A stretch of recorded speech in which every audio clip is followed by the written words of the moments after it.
తేనె. దీనివల్ల ఎన్నో అద్భుతమైన ప్రయోజనాలు ఉన్న సంగతి తెలిసిందే. అలాగే ఉసిరికాయల వల్ల కూడా అనేక రకాల ఆరోగ్యకరమైన ఫలితాలు లభిస్తాయి. ఈ రెండింటినీ కలిపి తీసుకుంటే కలిగే ఆరోగ్య ప్రయోజనాలు ఏంటో తెలుసుకుందాం. నీడలో ఆరబెట్టిన ఉసిరికాయలను తేనెలో ఊరబెట్టి వాటిని ఉదయాన్నే పరగడుపున తీసుకోవాలి. ఇలా తేనె, ఉసిరికాయ మిశ్రమాన్ని తయారు చేసి తీసుకోవడం వల్ల లివర్ సమస్యలు దూరమవుతాయి.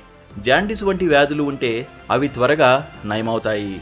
ఇలా తేనె, లివర్ సమస్యలు దూరమవుతాయి. శరీరంలో ఉన్న వ్యర్థ పదార్థాలను బయటికి పంపడంలో లివర్ మరింత చురుగ్గా పనిచేస్తుంది. తేనె, ఉసిరి మిశ్రమాన్ని క్రమం తప్పకుండా తీసుకుంటుంటే చర్మపు ముడతలు తగ్గి యవ్వనంగా కనిపిస్తారు. తేనె, ఉసిరి మిశ్రమం తీసుకుంటే ఆస్తమా నుంచి ఉపశమనం లభిస్తుంది. తేనె, ఉసిరితో దగ్గు, జలుబు, గొంతు ఇన్ఫెక్షన్ వంటి వ్యాధులు నయమవుతాయి. తేనె, ఉసిరి మిశ్రమం వల్ల శరీరంలో ఉన్న కొవ్వు కరిగి అధికంగా ఉన్న బరువు తగ్గుతారు.